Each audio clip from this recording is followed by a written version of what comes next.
Good morning, ladies and gentlemen, and welcome back to our third match of the day. Denmark against England. For the referees, we have as a center referee, Robbie Byrne. Assistant referee, Mika Valsten. The second assistant referee, Clément Bertolou. The fourth official, Nico Ballan. And for the Danish team, with number 10, the captain, Kasper Volker Petersen. Number 1, Michael Jensen. Number 7, Mark Kornerup Sørensen. Number 8, Torbjørn Krarup. Number 9, Fazad Nabazada. Number 11, Albin Bongsen. Number 23, Tristan Faravola. Number 27, Carla Jørg Niemann. And the head coach, Henrik Rasmussen. And his assistant, Simon V. Benjamin Rosenström, and the team manager, Pernille Sørensen. And the English team, with number 8, Jonathan Baldwin, the captain. Number 7, Christopher Gordon. Number 4, Edward Common. Number 9, Marcus Harrison. Number 10, Daniel McClellan. Number 11, Tyler Reeve. Number 14, Ethan Fisher. Number 27, Dylan Kelsall. And the head coach, Adam McEvoy, and his assistants, Adam Tudbury, James Davis, Martin Holmes, Andy Smith, and the team manager, Craig Pitty. All right, guys, thank you so much. Let me head over to Ryan and Greg at the streaming. Have fun. See you later. And so the action rolls on here in Lignano.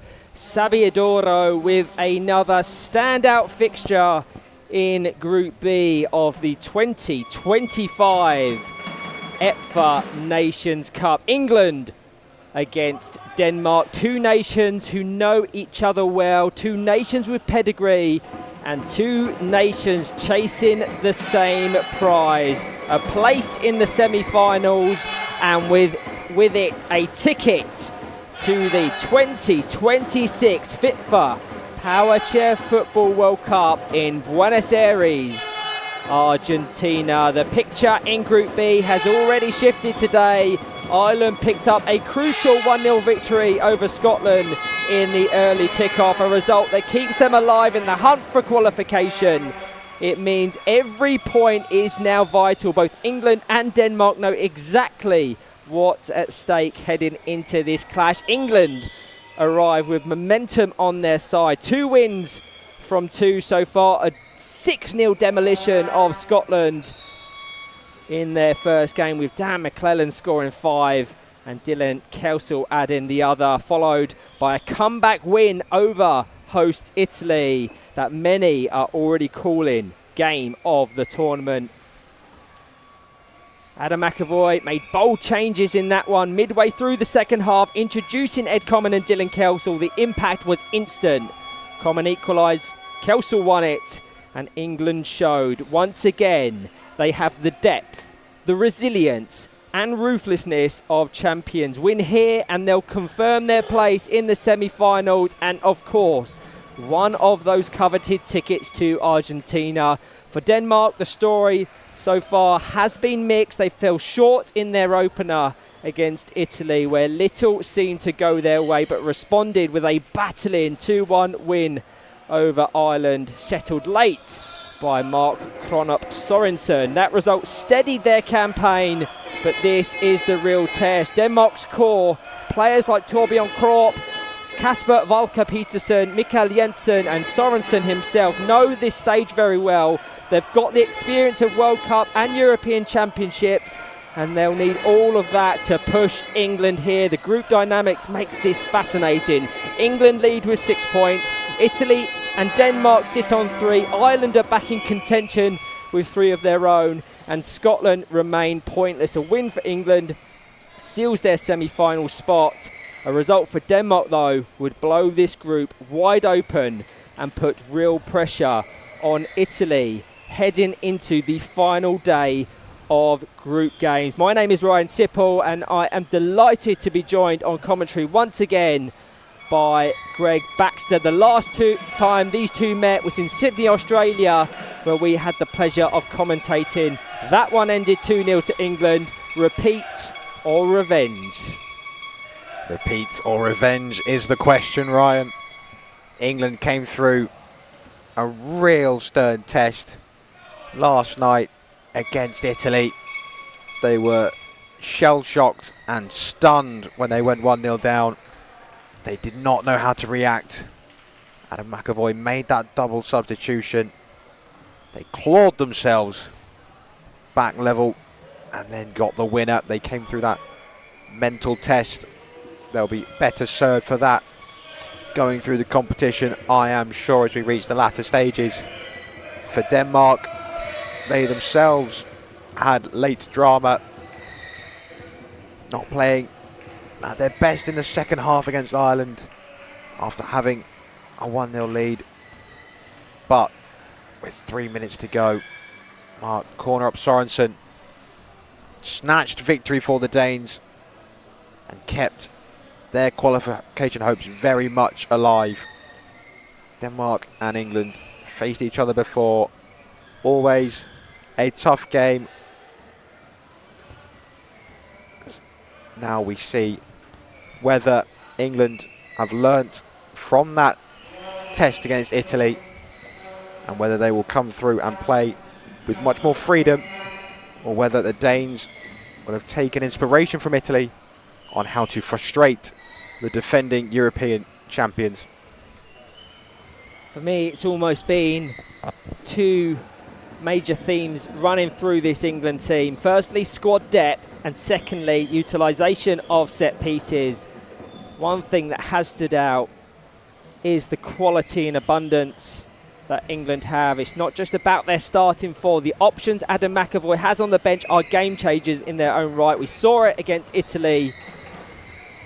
Will we see it again today? That kind of depth isn't just a luxury. It's what separates champions from contenders.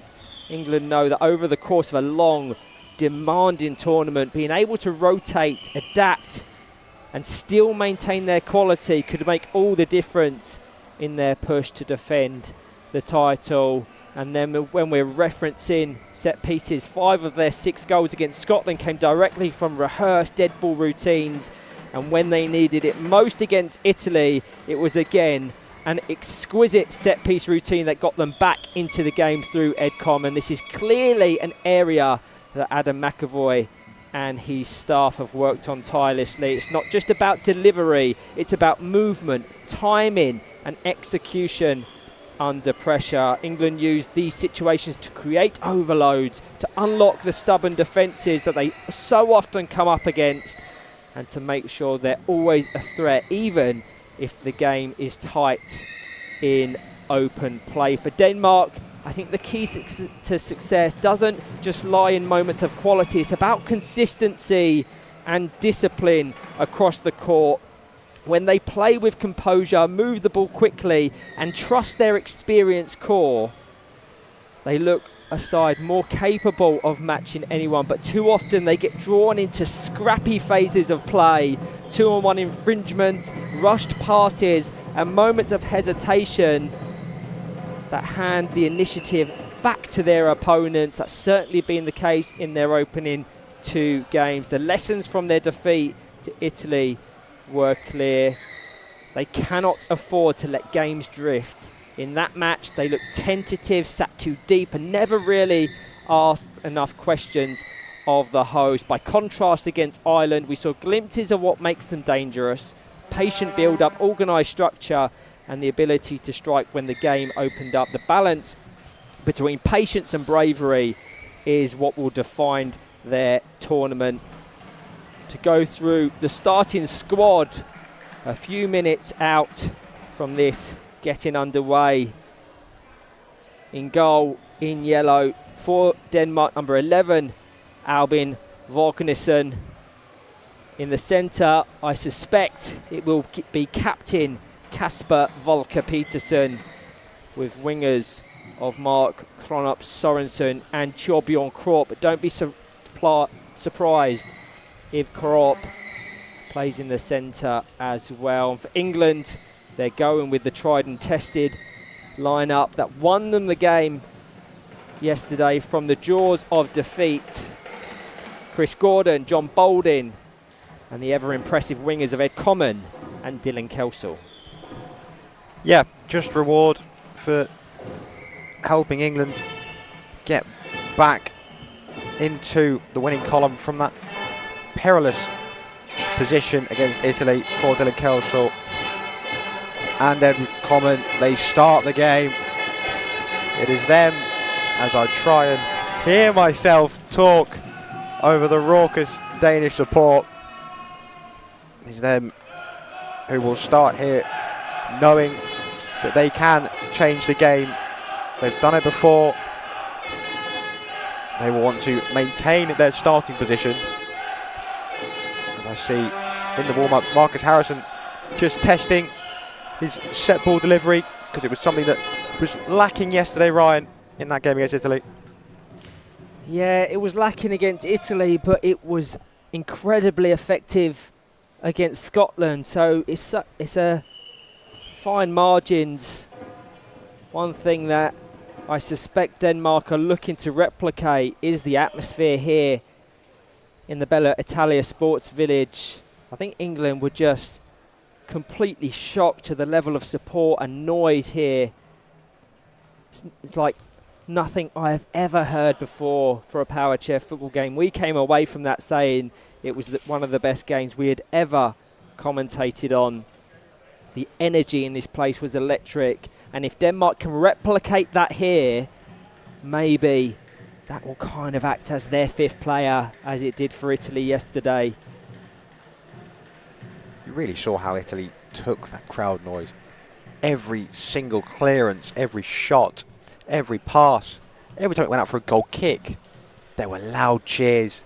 It was a real hostile, raucous atmosphere that the Italians created, as you'd expect, with such passionate people. And that really lifted them in their performance. They took it to heart. Denmark were really hoping that they could do the same here. This, the third game of the day, on day 3. We're only on game 11 of 29. So if you thought this was a good tournament already, we have got so much football left to be played. This one will be followed by Germany, France, Ireland, Italy, and Northern Ireland, Belgium. John Balding has the ball in the centre. The central official for this one will be Robbie Byrne. He'll be complemented by Mika Valston and Clement Berthelou. The fourth official is Nico Ballin. It does look as if Torbjorn Krop will be that central player for Denmark. The familiar shape of England sees Chris Gordon and John Balding line up in that central pairing.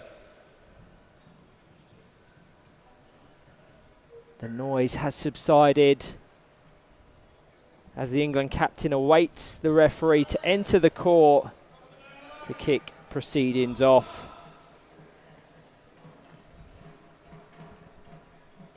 A lull has descended around the arena here. I've almost turned into a golf commentator there. It's a couple of minutes before kickoff. As Denmark try and revive the atmosphere. Players come together to have one last chat, get their final instructions. Such an experienced set of fours here, Ryan.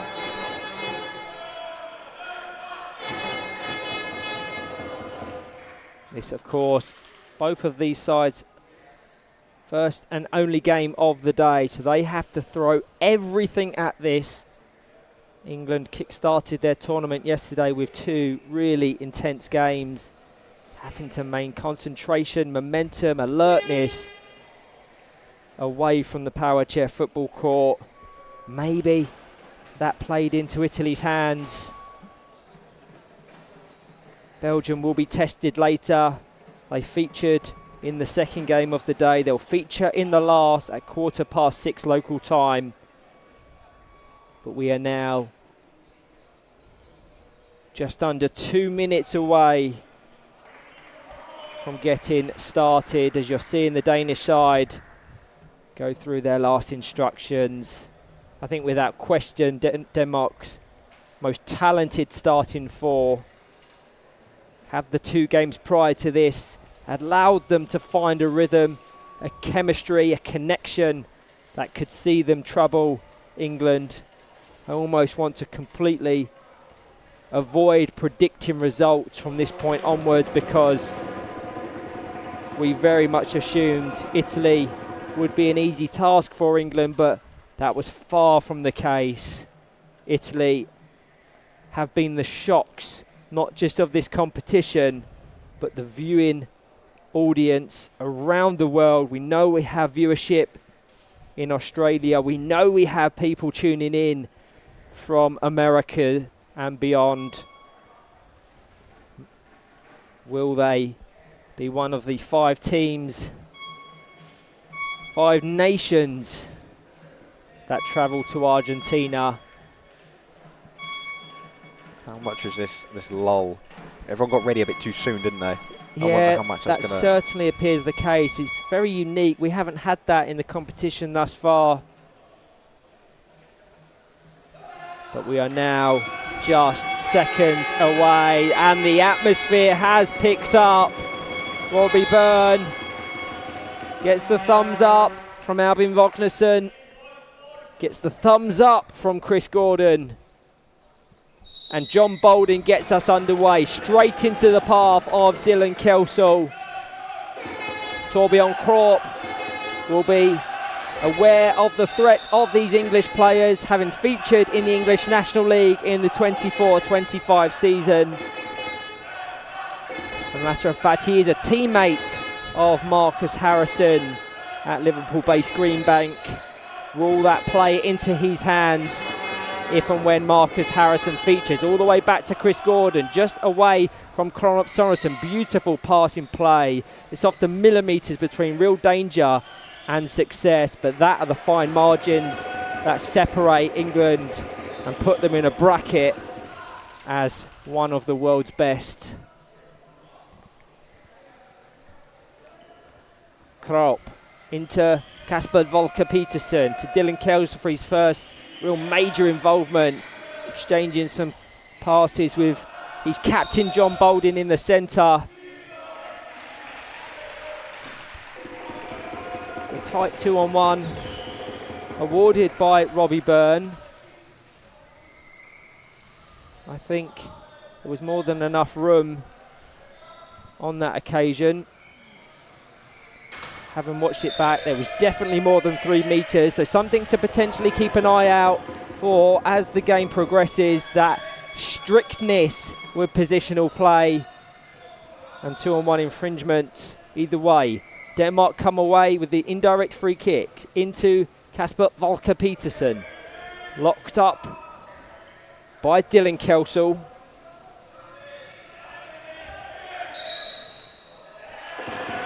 Yeah, contact with the wheel there. You allowed contact a little bit with the bumper, but there is a mark on the chair where contact's not allowed. It's marked on the Danish bumpers by white tape. You'll see a trademark to the English game, being comfortable, passing backwards to advance forward. Will we see a similar trait in whereby Denmark take confidence from the scoreline as Italy did? The longer it remains 0-0, the more it will frustrate England. And England needed the water breaks and the half-time break to really hit the reset button. John Bolden, uncharacteristically frustrated and animated when they were trailing a goal down. Kasper Volker Petersen, captain versus captain.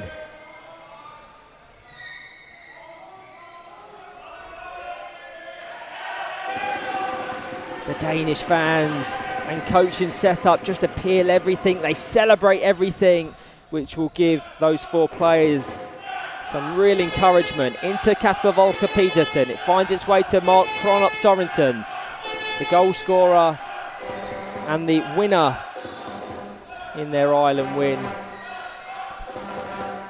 saw that earlier kick in for England. Not afraid to play back to Chris, practically on his goal line to play out, and they got out really well. Denmark gaining territory here, putting England under some early pressure. Kasper Volker Petersen into the box. It takes a touch off John Boldin to go out for our first corner ball of the game. It's going to be taken once again by Volker Petersen. Kraup, the closest option. Into the box, cleared by John Boldin. We're struggling to get out this final third. 4 minutes in England. Yeah, this will really encourage the Danes.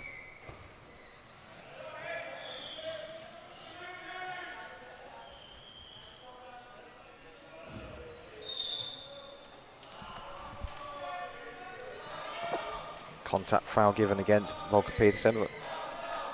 Can probably feel a little bit hard done by there, would you say, Ryan?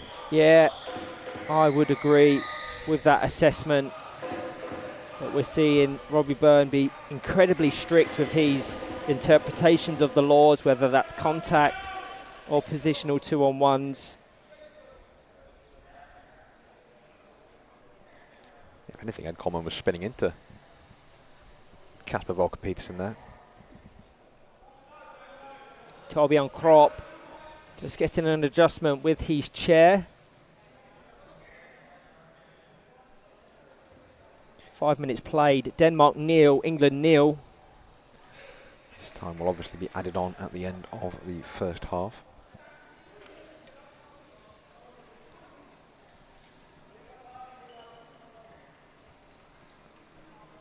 It's been a good minute or so. Again, another lull is just... Yeah, we've seen occurrences like this across the competition, and at what stage you have to take that player off to allow the play to continue. I think Torbjørn Krop is okay to get started again. So a goal kick for Denmark.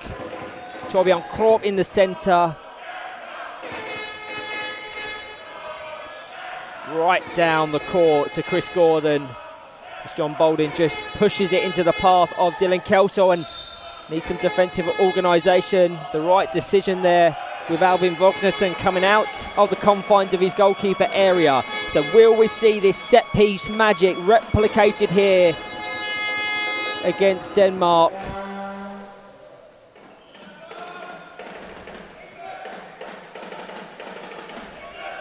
Seven of their goals have been set pieces. John Boldin into the back wheel of Torbjørn Krop.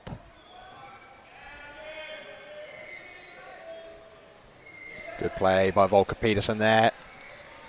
Sorensen just about got away quick enough there. Boldin dispossessed Petersen, who's flicked it. Vognersen. An assured clearance, but only as far as John Boldin on the halfway line. Wanted Dylan Kelso to come in and pick that off, didn't he? 7 minutes gone, still 0-0. Torbjørn Krop. Strong play, nicely allowed to continue. Off the back wheel of Kasper Volker Petersen. He needed to make it. Ed Coleman was in a world of room on the right-hand wing of England. Sorensen met by Gordon. Gordon goes round. His opposite number 7, met by Kraup now. And Kraup can bring it away. Yeah. Gordon has to get back round Bolding. Bolding does well just to soak up the pressure, then drive away. 2-on-1 given in favour of Denmark. Possibly Bolding was away there. I'm not overly upset with the awarding of that. What I am more encouraged by is how brave Denmark are being in trying to instigate them overloads in the counter-attacks. They had 3 players forward there as Mark Kronop Sorensen just swipes into the side of John Boldin. That's reckless. And he's just going to get a talking to from Robbie Byrne. Yeah, that's his first one, and it will be his last one before a yellow card. There is absolutely no control in the spin. There was no way there was enough room to get the spin off, and if he had connected with the ball, he was just going to go straight into John Boulding in his face anyway. He plays right on the edge. There was an occurrence about 4 or 5 minutes ago where Chris Gordon was so nearly on the receiving end of that rotation, and as you're probably seeing at the backhand of your screen, Torbjørn Kropp's chair has completely failed him. So Denmark are forced into an early change, which is really unfortunate for them. Torbjørn Kropp is so important to the way they play. And it will be Farzad Navazada who comes on to replace him. So potentially a real opportunity for England to assert their dominance now, as Ed Common finds Dylan Kelso, who can't quite get the angle on the shot. The combinations were there though, and they are knocking on the door. It's the first time England have really opened up Denmark. Came from corner up Sorensen, not getting the contact he wanted with the ball. Bowling out to Common, the ball dissected that Danish wall. Dylan Kelso will be disappointed with that. And have backed himself to bury that in the corner. Denmark lucky to get away with that one. Will we observe the water break prior to this resumption of play? Just ticking over into 10 minutes. The next stoppage will see them go into that break, and the ball whisker wide of that right-hand post. As a goalkeeper myself, that is one thing you do not want to do, and I've done it many a time. Play a goal kick right behind John Boulding, because he will 180 that straight back past you. Corner up Sorensen, you had to get in there to at least block it out for a corner. Interesting shape here from Denmark. Dylan Kelso isolated. John Boulding has an attempt. He was the only real option for Ed Common. It's going to go through the box. 2-on-1. Again, in favour of England. We're yet to observe that water break. Will that occur prior to this taking place? Are we playing to the time we've played this game? Potentially, very potentially.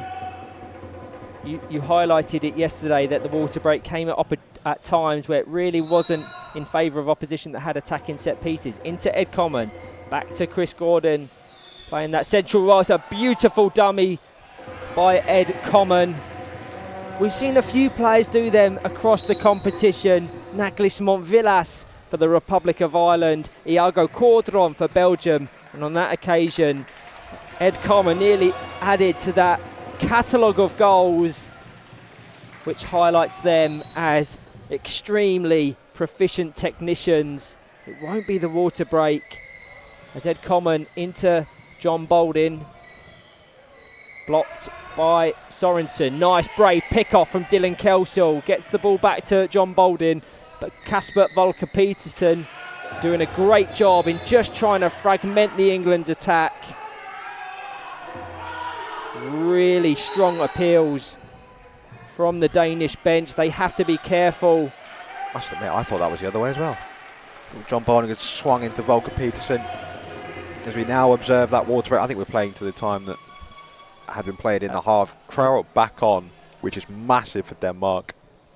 Yeah, if they've adjusted and addressed that issue, which has seen his chair fail twice in the opening 12 minutes, then yes, it is a huge boost, because you saw the difference as soon as he came on, and Farzad Nabazada struggling to get up to the pace of the competitions. He's had little to no involvement in the 3 games they've played thus far. It contributed to that presence that England had in the Danish half, but as of yet to find that real spark of quality which sees them take a goal advantage. Just need that clinical edge. England, they need a bit more quality in the final third, and then when they get their chances, they've got to take them. Really have. Denmark, they'll be pretty pleased with how that opening, 13 minutes or so has gone. Still 0-0. They're having some opportunities to break up and get some pressure on England half. They're weathering the storm. Yes, they rode their luck a little bit with that one ball that Ed Common got across. But Denmark will be look more of the same. Can we first to every ball? We know they're going to be aggressive. For England, it's can we have a bit more quality? Can we make sure we're first to the ball, getting them front bomb pickoffs, because that's when we're going to get the space.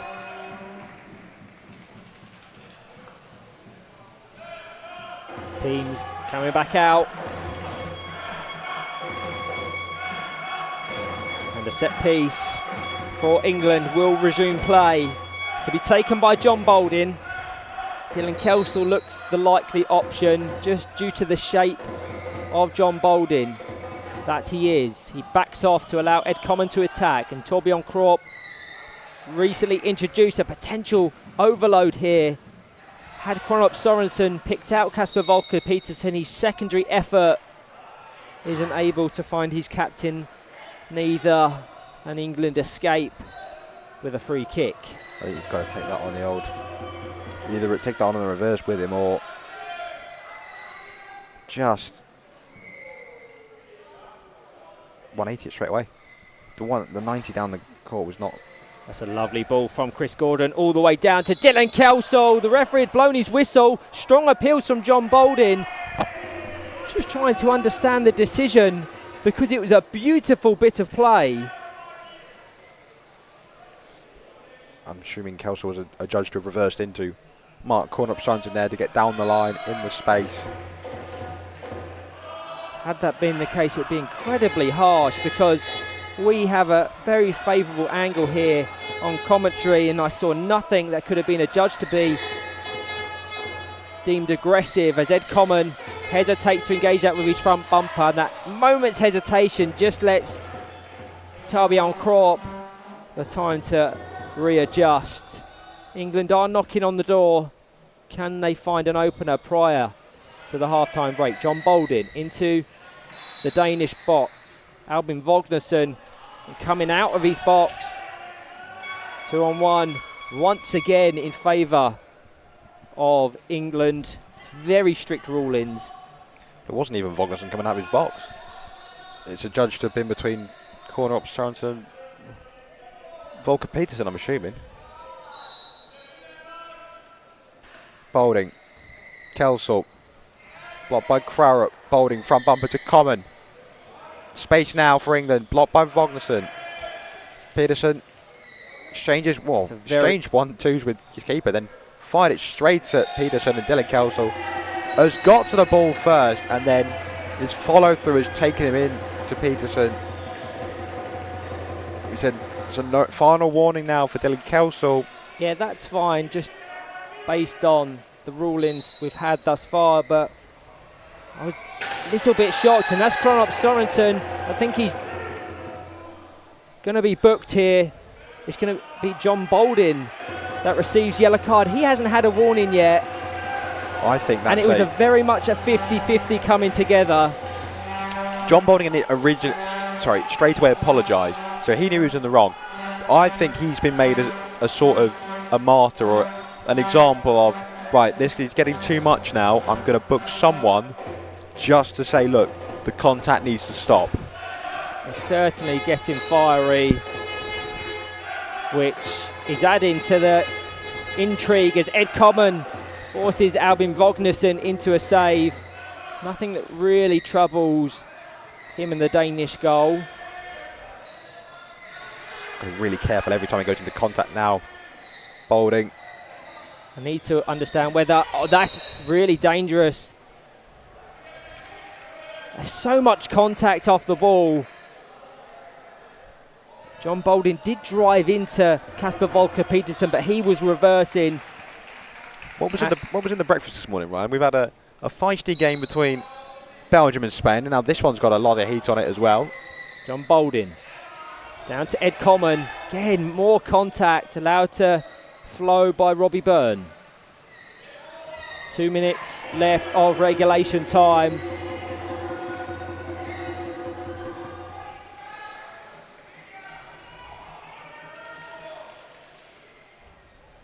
Dylan Kelsall to take.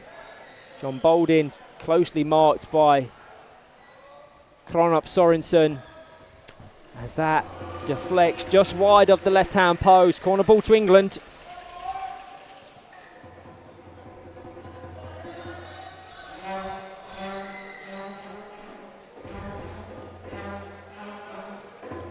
Kelsel. Edward Common in the gap between Krarup and Vognason. Vognason sitting behind the line. Peterson gets out the way of Boulding, and Krarup just forces it onto the post. Wow, what a save that was. Yeah, to the amusement of those Danish fans who roar in jubilation. Fantastic work from Torbjørn Krop. Looked almost a certain England goal had he not adjusted his position at the very last second. Krop and Boulding just tussling here in the box. The noises and the contact probably not translated on the stream. But Common with the corner. Very disappointing kick from someone who's typically so proficient at dead balls. And that's contact from Kasper Volker Petersen, waved away by Robbie Byrne. It was a careless rotation from the Danish captain, and we've seen them be given across this competition. You can tell that there's that moment's hesitation from engaging battle, because any following contacts will surely result in Robbie Byrne continuing to look to his book. England look a little bit devoid of ideas. It's not clicking. They're not playing the fluid football that we know they can. Credit to Denmark frustrating them. Volker Petersen nearly got through the gap there between Gordon and Common. That's lovely play from Chris Gordon. Now England can break. Vognason got fortunate there, and Common and Kelsel. That's really disappointing. For players of their quality, Dylan Kelsel should be vacating that space so much quicker. It's a needless 2-on-1, which will be to the frustration of Ad McAvoy and co on that England bench. We're now 30 seconds over the regulation 20. We'll go to at least 21, but due to the stoppages we've had, the free kicks, the chair faults of Torbjørn Krop, it wouldn't surprise me if we get up to 23 minutes as Mark Kronop Sorensen adjusts the arc of his advancement really well to force it into Chris Gordon, who's going to try and prevent that going out for a corner. He does so brilliantly. Very fortunate to give away a 2-on-1 there. Gordon went out the box. Boulding did not react. They've got away with one massively there, England. Into Ed Common, just pushes it into the centre. John Boulding not quick enough to receive. It's a dangerous pass there from Dylan Kelsel. I can see the intent, but it definitely came with risks. It's been a very high prevalence of 2-on-1s as once again Torbjørn Krop's chair has failed him. He's going to have to be wheeled off. At what point do you just say no more? Well, the good news for Denmark is they'll have a 10-minute half-time break coming up. And hopefully that they can address it. But when he's on, it's such a cagey, similarly matched affair. England really grew in pressure once they made that change earlier with Farzad Nabazada. Can they make it count prior to the break? Or can Denmark pull through? As some combinations, the ball ricochets between Kronop Sorensen and Ed Common. Not as much additional time as I suspected.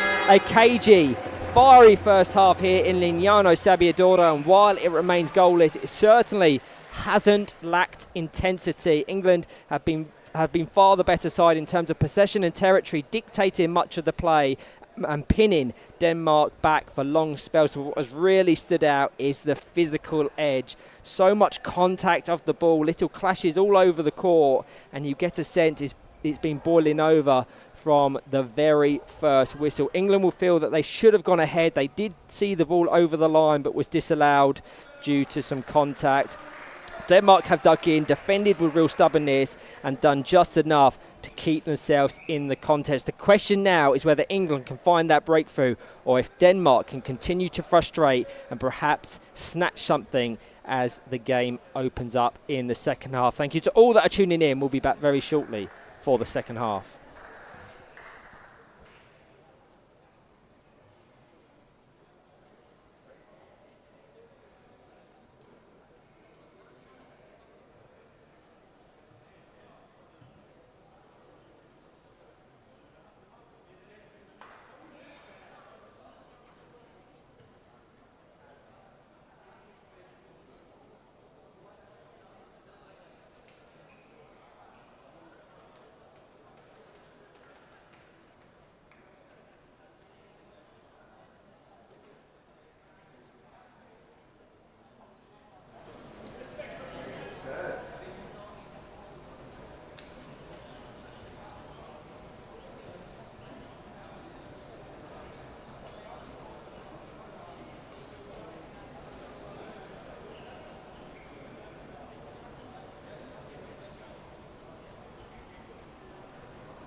cagey, fiery first half here in Lignano, and while it remains goalless, it certainly hasn't lacked intensity. England have been the better side in terms of possession and territory, dictating much of the play and pinning Denmark back for long spells, but what has really stood out is the physical edge. So much contact off the ball, little clashes all over the court, and you get the sense it's been boiling over. Just a couple of minutes away. Plenty of fire. Now the question is how this second half unfolds. Do England finally find the breakthrough to turn control into goals, or can Denmark keep frustrating them, hold their discipline, and perhaps snatch a moment that could completely reshape Group B? Whatever happens, it promises to be a fascinating 20 minutes ahead. Will we see more cards? Will we see more drama? We are just a minute and a half away from the second half. And we're seeing a reverse of the double change from yesterday. Dylan and Ed had earned the right to start, but Kelsall and Common will be replaced by Harrison and McClellan. They'll be hoping to produce the same result. As you just see, the only people on the court, John Boulding, Chris Gordon. In discussion, they'll have been in this position before. They've seen everything there is to on a power chair football court. For Denmark, it doesn't look like they've been able to get Torbjorn Krarup's chair in working order. It's a huge blow for them. So how can the Danes react? Can they keep this level up for another 20 minutes? They certainly have the support of the crowd. How will that double substitution affect things, do you think, Ryan? It is certainly interesting. Can they impart the same sort of influence as we saw the two players that have just come off produce against Italy when the going got tough? On this occasion, Adam McAvoy has looked to that bench far sooner than he did yesterday. So Torbjorn Krop is out on the court. I hope that means they have completely addressed the issues that was plaguing him in his chair in the first. As Marcus Harrison, as he so often does, just bullies his way up the court immediately on his introduction, and that did take a small touch off the front of Marcus Harrison's bumper, so the correct decision to award a goal kick. I've been hoodwinked by the Danes. It looked like Krarup's chair was not going to be in working order. It's a great pick off by McClellan. Harrison saved by Vognarsson. McClellan again saved by Vognarsson. Yeah. Immediate impact from the wingers, bringing that intensity straight in on the kickoff. They threatened from the Danish goal kicks. McClellan into Albin Vognarsson. Huge credit to the Danish goalkeeper. Looked almost a certain England goal, but already you're seeing the unpredictability and the versatility that Adam McAvoy has at his disposal. They seem to have changed the momentum of the game early in this second, and Chris Gordon's going to have to come back to cover. I don't quite think Kasper Volker-Petersen has the pace to capitalise, but the danger is definitely there when England commit players forward in desperate pursuit of that opener. Wow. So nearly for Denmark there. England get back and recover. Just got drawn in there. Chris Gordon couldn't get to the ball first. Luckily able to get back, but that's a warning for England. As that ball ricochets between Gordon and Boulding, Sorensen got nearly an unfortunate own goal. Sorensen has space around the back of Gordon. Yeah, it's good work from Mark Kronup Sorensen, but I think this just highlights the communication and the teamwork of that central pivot for England. Even when there is a high degree of jeopardy and danger, they manage to weather the storm and they come away with the free kick in the end. It's been just as fiery a start to the second as we saw across the first, as John Bolden takes possession, tried to dummy it, but Torbjorn Kropp there to cut it out. I highlighted in the first half how Torbjorn Kropp and Marcus Harrison played their club football together at Liverpool-based Greenbank in the English National League. Will that see one of them be given the edge of the other? As Torbjorn Kropp just drives into Marcus Harrison there. The 2-on-1 is the decision, but that was very aggressive from Kropp. Completely waved away by Robbie Byrne.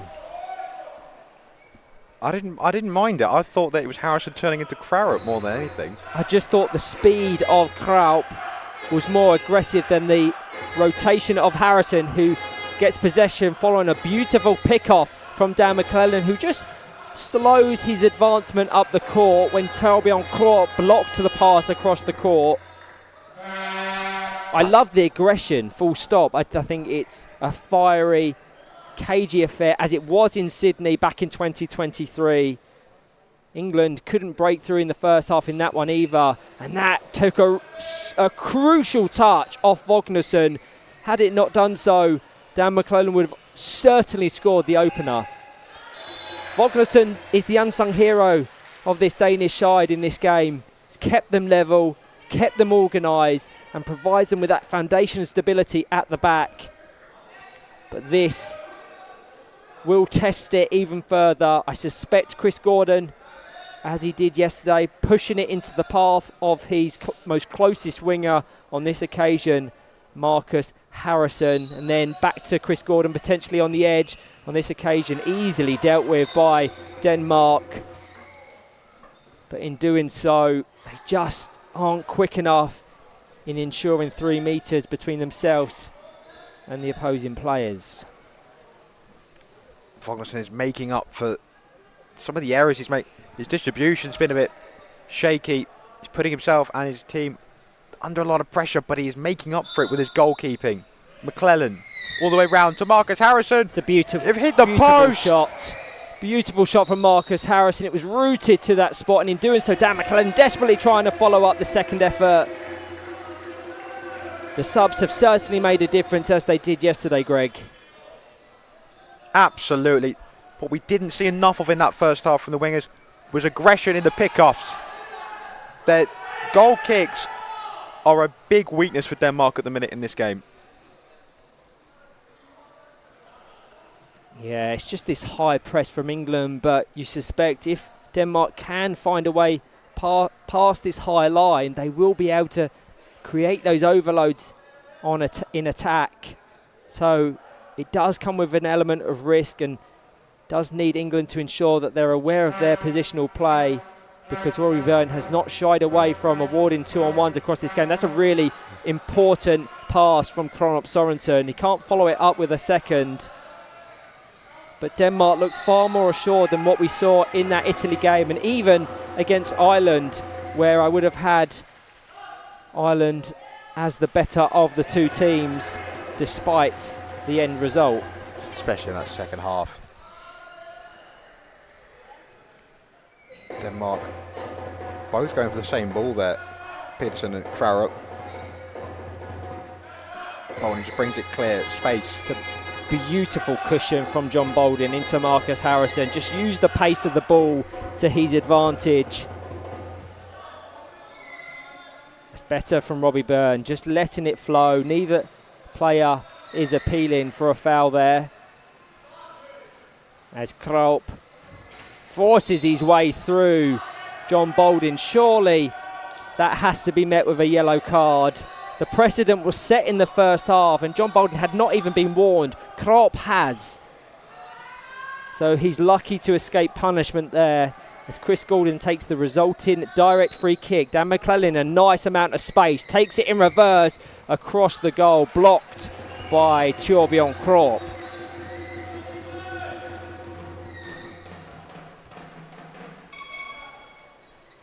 Dan McClellan to take. Back to Chris Gordon. Into the centre, that's a dangerous pass, but also completely opened Denmark up as Marcus Harrison rotates, hits it on the 180, putting together some really fascinating passing patterns, but the level of jeopardy with them is ridiculous. One reverse spin there for Peterson. I think that was going to end up all the way back in England's goal. Without question, that would have. Why has he not had a spin at it? Set piece for England. These have been their bread and butter so far. Certainly not in this game, though, you would have to say. But John Bolden is going to be the orchestrator. He's looking over to his teammate, not just at country level, but at club as well, Dan McClellan, who receives it. It doesn't have the accuracy, which will frustrate him. Just having a word with Marcus Harrison off the ball. We saw Italy have their success when there was trouble amongst the ranks of England. Are Denmark replicating that in really taking the game to England and winning the psychological battle as Chris Gordon pushed it into the path of John Bolden. It's a dangerous advancement of the ball, and that's a 2-on-1. The Danes are appealing for a 2-on-1 back in their half. It wasn't a 2-on-1 at all. They're now going to get a warning about jumping around and appealing, because that wasn't a 2-on-1. That, however, on the edge of the box, was a blatant 2-on-1. Most definitely clear cut on that occasion, but England just haven't been as proficient from these indirect free kicks as we saw in that game against Scotland. I know Denmark far more experienced and a higher calibre on the international stage, but they'll need to be more effective if they progress through this competition and face sterner opposition. Chris Gordon, Torbjørn Krops is primed and ready to intercept, as he does, down to Mark Kronop Sorensen, who can't quite get a control, which allows Marcus Harrison the time to come back and push it into the path of his captain. Potential 2-on-1 there in favour of England, and Sorensen is going to be given a yellow card. It's the right decision from Robbie Byrne. As said earlier, the precedent was set by the referee, and he was lucky to escape further punishment in the first half. He receives yellow now. He was on his final warning, wasn't he? Swung through McClellan there.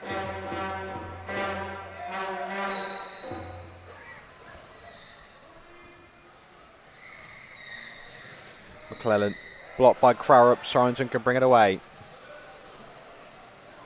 Looking for Krarup in the middle, who's blocked. Mixture of blocked and marks there. Blocked by Harrison. Comes to his Greenbank teammate Krarup. Marcus Harrison keeps it in, and now they do battle.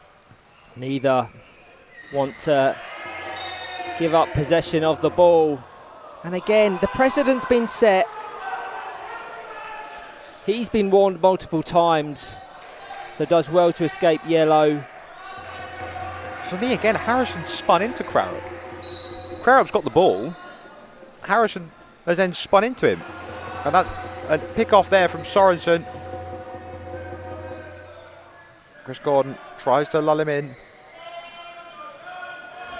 We've seen some fiery games across the competition. As said, this game 11 of 29, but this takes the top spot in terms of the emotions really coming through on that power chair football court. So a valuable opportunity to regroup at this water break, assess their respective performances, and try and figure out a game plan to break through the opposition. Discussions going on in that England team between the players. Like I said at half-time, there is nothing that these England players, John Bolden, Chris Gordon, Marcus Harrison, have not seen on a power chair football court. They'll be able to digest, work out where it's going wrong, and how they can go about trying to change it. What shouldn't be lost on the viewers at home is just how valuable a point this would be for Denmark in terms of the group. Massively. when we're referencing their games tomorrow in the final day of group stage fixtures. England play Ireland and Denmark play Scotland. So just based on momentum and results, up until this point, you would have the Danes as the favourites. If they could get a point from this, they could get a win against Scotland. That would see them finish on 7 points, which would be huge. England would be on 7 points as well. And then it all comes down to what Italy can do in their remaining games. Obviously, Ireland still present with a win under their belt, but they have a little bit more ground to make up on the teams above them as Chris Gordon pushes it into Marcus Harrison. Just about kept in play by Dan McClellan. Looked as if it had gone out. The question is, how does Aka McAvoy change this? Is it another change as Marcus Harrison attempts an effort, a goal? The water break is exactly what England needed. They carved Denmark open. That's really disappointed, certainly when you're referencing the high defensive standards they have exhibited in the 33 minutes we have played. Chris Gordon into Dan McClellan. Albin Vognarsson was millimetres away from clearing it. But this game is so often about those fine margins. Denmark 0, England 1. Finally, a set piece for England, executed to perfection. The ball down the line to McClellan. McClellan with the ball across, and the finish from Harrison is absolutely thumped into that corner. Question marks over that Danish wall. Vognarsson came backwards towards McClellan, drew them back, left a big gap at that between him and the edge of the box. McClellan found it. Harrison found the corner. They found the breakthrough. Double substitution of the wing change has worked again for England. They're just finding a way in every game, Ryan. And it's worth noting as well that two other sensational players they have at their disposal in Ethan Fisher and Tyler Reeve are yet to really feature in this competition. Two standouts of the English National League, but yet to really mark their presence on the international stage. They're less experienced than that core around them, but it's exciting times ahead for England. The question is now, will they manage this game? Can Denmark do what they haven't been able to do thus far? And that's find a way through this English defence. Because whilst it has been very even when referencing the scoreline, Denmark have never really threat Chris Gordon a great deal. It's Dan McClellan in the centre, the two number 10s battling away. Plays well beyond his years, Dan McClellan. Into Torbjorn Kropp. Again, a risky pass that could have very easily resulted in a ricochet off an English bumper. We've got just over 4 minutes plus additional time left to play. This would confirm England's spot in the semi-finals and that coveted ticket to the 2026 Fit for Power Chair Football World Cup, where they will have the opportunity to right the wrong of Sydney. But all attention is on the here and now as they look to defend this crown and ensure that trophy returns to St George's Park.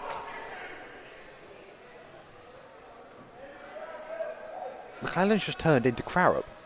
Again, Crarup's been adjudged to have fouled now 3 times since he got his final warning. So the card has to come from at some point. But I think every single time, Crarup is the one that's been fouled.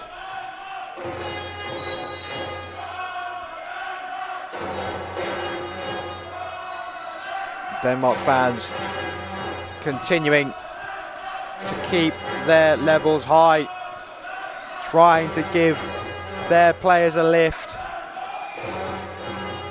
There are only, 5 or so minutes if you include the added time.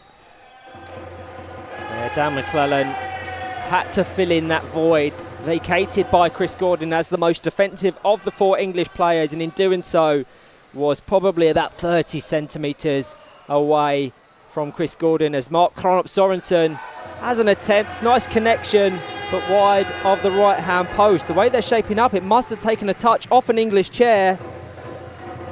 Yeah, took a little nick off the back of Marcus Harrison. Looks like we're going to get a USA-style set-piece corner routine from the Danes. We saw that yesterday. Yeah, they certainly trialled it against Ireland to little success. Maybe an opportunity here. They're still in this game, still just a 1-goal margin sees England have a slender lead. What I will say is to begin with, there was a few questionable 2-on-1s and contacts, but Robbie Byrne has been consistent with his rulings and has facilitated a really competitive game of power chair football. And now a break on. I would have liked to have seen Dan McClellan engage that at the first time.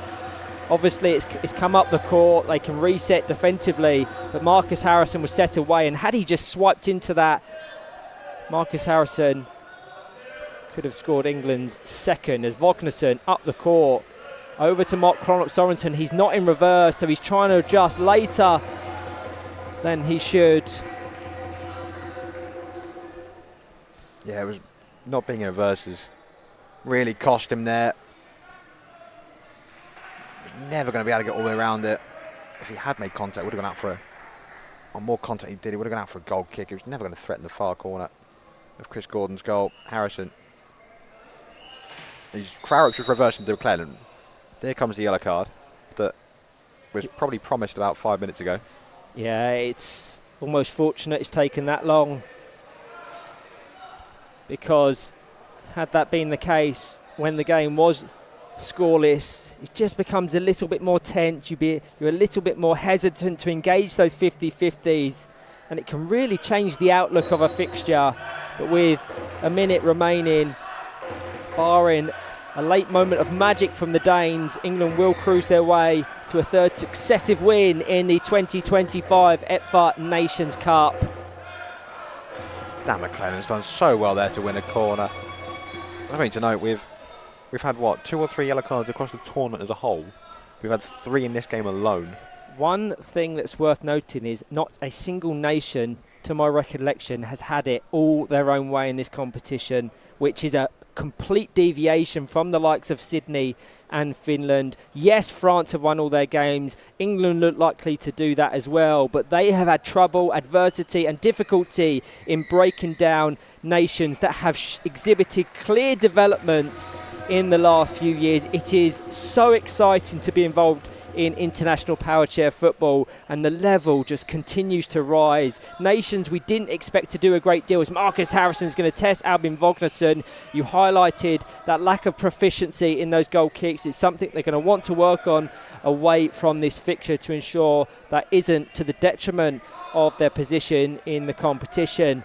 But overall, there's so many positives for every nation. When you're referencing the likes of Scotland, Germany and Spain, who have all succumbed to defeat in their games, as Marcus Harrison has possession, they have only been on, this is their first appearance on the international stage, so you can forgive that lack of effectiveness and nous in knowing how to manage these big occasions. This is where Marcus Harrison thrives. It's just playing that clock down, which is exactly what he needs to do. It's not necessarily pretty, but my God, it's effective. It locks the game up. He's going to take it to the corner, dribble it around. What he'd say for England is, yes, they have not put in a complete 40-minute performance at all across the competition yet. They've looked good in drips and drabs. Set pieces have looked good. Thought that turn one was going to be given in favour of England there for Vognarsson coming out of the box. It's instead given to the Danes, but they have found a way to win all their games so far, Ryan. Full time, England 1, Denmark 0. What a tense and fiery contest that was. The second half carried on just like the first. Cagey, physical and tight all over the court.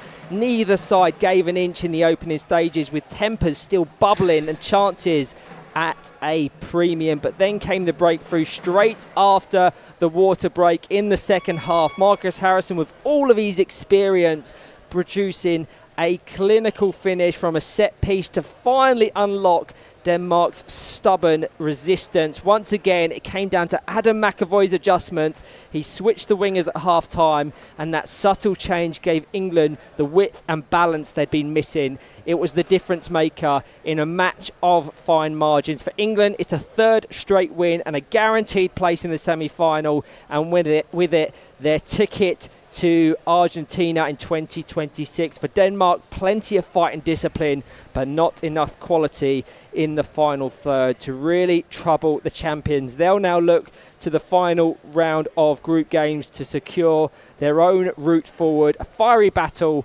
settled by one decisive moment. Thank you to all that have tuned in. Looks as if Dylan Kelsall is with Piero for interview.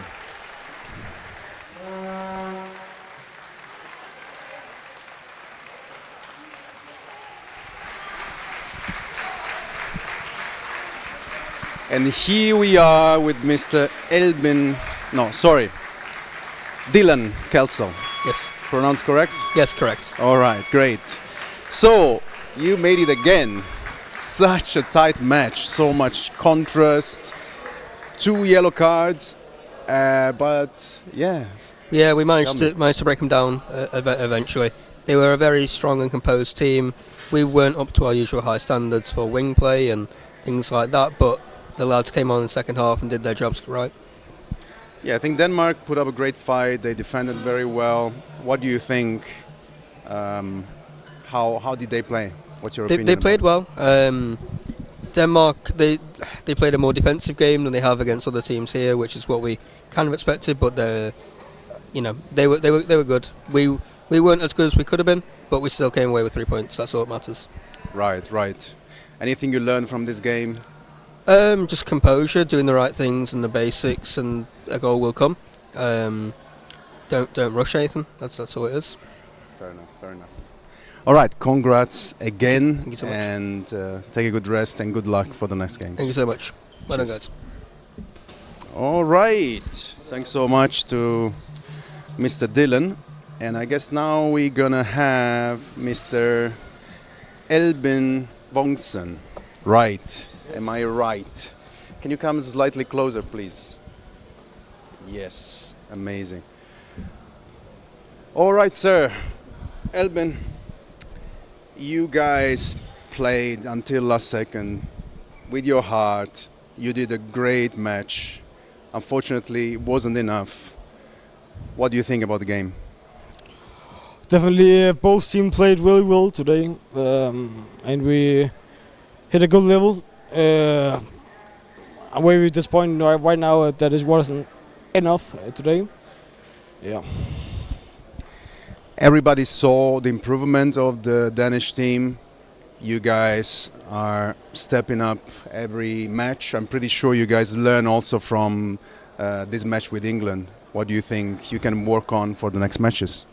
Yeah, of course, we were very disappointed with the start, and that wasn't really meant to us, I think.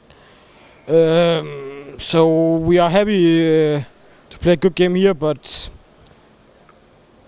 yeah, overall I think this was a great game for us and for both teams, and we can still improve that in this tournament.